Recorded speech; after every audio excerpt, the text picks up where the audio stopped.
কৃষ্ণ, রাধে রাধে। সকল বৈষ্ণব ভক্তবৃন্দের চরণে কোটি কোটি প্রণাম। আজকে আমি চলে এসেছি রাধাষ্টমীর ব্রত নিয়ে, কারণ জন্মাষ্টমীর মহাব্রতের পরে এবার আসতে চলেছে আমাদের রাধা রানী, আমাদের প্রিয় রাধা রানীর রাধাষ্টমী মহাব্রত।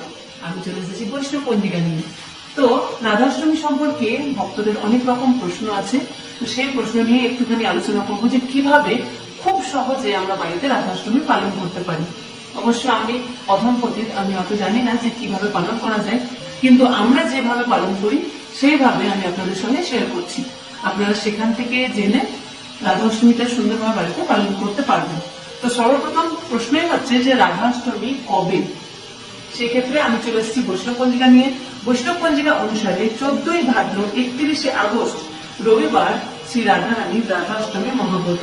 14ই ভাদ্র 31শে আগস্ট রবিবার রাধা রানীর রাধা অষ্টমী মহাব্রত। আর এখানে রাধা অষ্টমীর দিন কিন্তু আমাদেরকে দুপুর পর্যন্ত উপবাস করতে হবে।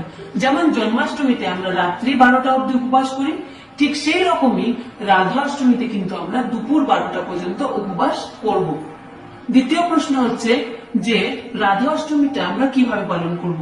জন্মাষ্টমীতে যেমন আমরা খুব সকালবেলা মানে ভোরবেলা উঠেছিলাম ঘুম থেকে, সূর্য উদয়ের 1.5 ঘন্টা পূর্বে যেমন ঘুম থেকে উঠেছিলাম, ঠিক সেই রকমই রাধা অষ্টমীর দিনও আমরা কিন্তু সূর্য উদয়ের 1.5 ঘন্টা পূর্বে জাগার চেষ্টা করব। এবং সেই দিন আমরা অন্যান্য দিন মঙ্গল আরতি করি বা না করি, সেই দিনটা অবশ্যই মঙ্গল আরতি করার চেষ্টা করব। মঙ্গল আরতি সম্পূর্ণ করে আমরা সুন্দরভাবে আমাদের মালা জপটা সম্পূর্ণ করে দর্শনারতি করব, এবং দর্শনারতিতে আমরা কিন্তু ভগবানকে অভিষেক করাবো। যেমন আমরা জন্মাষ্টমীর দিন ভগবানকে অভিষেক করিয়েছিলাম, ঠিক সেই রকমই রাধা অষ্টমীর দিনও আমরা কিন্তু ভগবানের অভিষেক করাবো। এবার এই ক্ষেত্রে একটা প্রশ্ন আছে যে দিদি আমার কাছে নানগোপাল আছে কিন্তু রাধারানী নেই, সেক্ষেত্রে আমি কার অভিষেক করাবো? তাহলে দেখুন, যদি আপনার বাড়িতে লাড্ডু গোপাল আছে অথচ রাধারানী নেই, তাহলে আপনি নানু গোপালেরই অভিষেক করুন। আর সেই দিন যদি আপনার ইচ্ছে হয়, আপনি আপনার লাড্ডু গোপালকে রাধা রানীর স্বরূপে সাজিয়ে লাড্ডু গোপালের রাধা অষ্টমীটা সুন্দরভাবে পালন করতে পারেন। আর তার সঙ্গে একটা কথা আমাদেরকে সর্বদা মনে রাখতে হবে যে আমাদের যে রাধা মাধব তারা কখনোই আলাদা নয়। রাধা রানী হচ্ছে ভগবানের আহ্লাদিনী শক্তি, তাই রাধা রানী কখনোই ভগবানের থেকে ভিন্ন নয়, একদমই কিন্তু ভিন্ন নয়। সেই জন্য আমরা যদি চাই আমাদের নারু গোপালকে সুন্দর করে রাধা রানীর মতো শৃঙ্গার করিয়ে আমরা সুন্দরভাবে রাধা অষ্টমীটা পালন করতে পারি। এই সঙ্গে আরেকটা প্রশ্ন আছে যে আমাদের বাড়িতে রাধা মাধব আছে, আমরা রাধা মাধবের বিগ্রহ সেবা করি, তাহলে সেই ক্ষেত্রে আমরা কি শুধু রাধা রানীরই অভিষেক করবো নাকি রাধা মাধব দুজনেরই অভিষেক করবো? তো দেখুন, যদি আমরা আমাদের বাড়িতে রাধা মাধব যুগল সেবা করছি, তাহলে কিন্তু যুগলেই আমাদের অভিষেক করতে হবে। আমরা কিন্তু শুধুমাত্র রাধা রানীর অভিষেক করবো না, রাধা মাধব দুজনেরই অভিষেক করব। এবার অভিষেকের ক্ষেত্রে আমি বলে দিই যে অভিষেকে আমরা কি কি ব্যবহার করতে পারি। তো সর্বপ্রথম আমরা পঞ্চামৃত নিয়ে ভগবানকে স্নান করাবো। পঞ্চামৃততে যেমনটা আমি জন্মাষ্টমীর ভিডিওতে সম্পূর্ণ বলেই দিয়েছিলাম যে অভিষেকের সময় পঞ্চামৃততে আমরা কি কি ব্যবহার করি। এবার রাধাষ্টমীর দিনে যারা সেই ভিডিওটা দেখেনি তাদের জন্য বলে দিচ্ছি। পঞ্চামৃততে আমরা ব্যবহার করব দুগ্ধ, দহি, ঘি, মধু, শর্করা। মানে দুধ, দই, ঘি, মধু আর শর্করা। শর্করার ক্ষেত্রে আপনি যে কোনো চিনি বা মিষ্টি জিনিস ব্যবহার করতে পারেন। তো দুধ, দই, ঘি, মধু এবং শর্করা। শর্করায় আপনি যে কোনো মিষ্টি জিনিস ব্যবহার করবেন।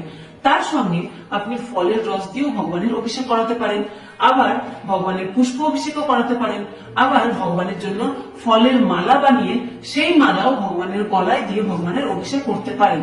আর সম্পূর্ণ পঞ্চামৃত অভিষেক করার পরে আমরা কিন্তু ভগবানের পুষ্প অভিষেকও করব। সেদিন আপনি অনেক পুষ্প নিয়ে আসুন এবং সুন্দর করে ভগবানের পুষ্প অভিষেক করতে পারেন। পুষ্প অভিষেক করানোর পরে ভগবানকে সুন্দর করে অভিষেক করানোর পরে আমরা ভগবানকে ভালোভাবে মুছিয়ে নেব। সুন্দর করে মুছিয়ে নেওয়ার পরে যদি আপনি নারু গোপালের সেবা করছেন, তাহলে সেই দিন যদি আপনি নারু গোপালকে রাধা রানীর শৃঙ্গার করাতে চান, তাহলে আমাদের নারু গোপালকে আপনি নীল রঙের পোশাক ধারণ করান, কারণ নীল রাধা রানীর অতি প্রিয় পোশাক। এবার আপনার বাড়িতে যদি রাধা মাধব দুজনেই আছেন, তাহলে মাধবকে আপনি হলুদ রঙের পোশাক ধারণ করান এবং রাধা রানীকে নীল রঙের বস্ত্র ধারণ করেন, কারণ হলুদ পোশাক মাধবের অতি প্রিয় এবং নীল পোশাক রাধা রানীর অতি প্রিয়। কারণ কি জানেন? তার কারণ হচ্ছে আমাদের রাধা রানী হচ্ছে তপ্ত কাঞ্চন গৌরাঙ্গী, হলুদ বর্ণের, আর আমাদের মাধব নীল বর্ণের। তাই রাধা রানীর নীল অতি প্রিয় এবং মাধবের হলুদ অতি প্রিয়। তাই আমাদের বাড়িতে যদি নারুগোপাল এবং রাধা রানী দুজনেই আছেন, তাহলে আমরা মাধবকে হলুদ রঙের পোশাক ধারণ করাবো আর রাধা রানীকে নীল রঙের পোশাক ধারণ করাবো। সেই রকমই যদি আমরা রাধা মাধবের যুগল স্বরূপের সেবা করছি, তাকেও সেই রকম পোশাক ধারণ করাতে পারি। এবার প্রশ্ন আসে যে আমরা তো দুপুর পর্যন্ত উপবাস করব, তো দুপুরের পরে কি আমরা প্রসাদ গ্রহণ করতে পারবো? কারণ অনেক ভক্তরা এমন আছেন যারা সন্ধ্যার পরে প্রসাদ গ্রহণ করে। এবার এটা সম্পূর্ণ আপনার উপর যে আপনি কি করতে চান। কিন্তু যেহেতু রাধা অষ্টমী দুপুর 12টা পর্যন্ত উপবাস, সেই ক্ষেত্রে আপনি কিন্তু দুপুর 12টা পর্যন্ত উপবাস থেকে রাধা রানীর রাধা অষ্টমী সুন্দরভাবে পালন করে আপনি প্রসাদ গ্রহণ করতে পারেন। তারপরে যেহেতু সেই দিনটা আমাদের রাধা রানীর জন্মদিন বলে কথা, তার আবির্ভাব তিথি, তাই যেমন জন্মাষ্টমীটা আমাদের সকলের কাছে অতি প্রিয়, সেই দিনটা রাধা অষ্টমীও কিন্তু আমাদের সকলের কাছে অতি প্রিয়। তাই আমরা যতটা সম্ভব চেষ্টা করবো যে সেই দিনটা যেন খুব সুন্দরভাবে আমরা সেলিব্রেট করতে পারি। যেমন জন্মাষ্টমীর দিন আমরা বাড়িতে সুন্দর করে বেলুন লাগাই এবং কেক কাটিং করে সুন্দর করে আমরা মাধবের আমাদের গোপাল সোনার জন্মদিন পালন করি, ঠিক সেইভাবে কিন্তু রাধা রানীরও জন্মদিনটা সুন্দরভাবে আমরা চাইলে পালন করতে পারি। তো আপনাদের যদি ইচ্ছে হয়, আপনারা সেইভাবে সুন্দরভাবে রাধা রানীর জন্মদিনটা পালন করুন। আর তার সঙ্গে একটা সব থেকে বড় কথা, যে রাধা রানীকে স্বয়ং থেকে জাগানো করে আমরা যখন মঙ্গলারতিতে রাধা রানীকে স্বয়ং থেকে জাগাচ্ছি বা ভগবানকে স্বয়ং থেকে জাগাচ্ছি, তখন রাধা রানীকে অবশ্যই হ্যাপি বার্থডে উইশ করতে ভুলবেন না, একদমই না। এবার তার সঙ্গে প্রশ্ন আসছে যে আমরা রাধা রানীকে সেদিন কি ভোগ দেবো। তো আপনার ইচ্ছা অনুসারে, আপনার মনের ভাব অনুসারে আপনি রাধা রানীকে সব ভোগ নিবেদন করতে পারেন। তবে আমাদের রাধা রানী প্রচুর সবজি খেতে খুব ভালোবাসে, তো সেই ক্ষেত্রে আপনি ইউটিউবে যদি প্রচুর রেসিপি দেখেন বা প্রচুর সবজি রেসিপি দেখেন, অনেক পেয়ে যাবেন।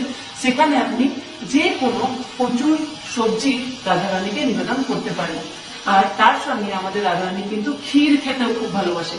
তো আপনি যদি চান তাহলে রাধা রানীকে সেদিন ক্ষীরের ভোগও নিবেদন করতে পারেন। তারপরে প্রশ্ন আসে যে রাধা অষ্টমীর দিন কি আমরা অন্নপ্রসাদ বা অন্নপ্রসাদ গ্রহণ করতে পারবো? মানে রাধা রানীকে যে ভোগটা নিবেদন করব সেই ভোগ কি আমরা গ্রহণ করতে পারবো?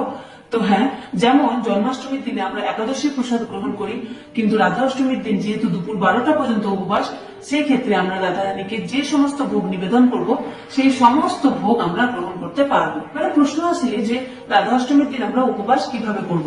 তো দেখুন, উপবাস আমরা 3 ভাবে করতে পারি, সজল, নির্জল এবং সফল, তাই না? কিন্তু যেহেতু রাধা অষ্টমীর উপবাস দুপুর 12টা পর্যন্ত, তাই আমরা খুব সুন্দরভাবে কিন্তু চাইলে রাধা অষ্টমীর যে উপবাস, সেটা 12টা অবধি নির্জলা উপবাস করতে পারি।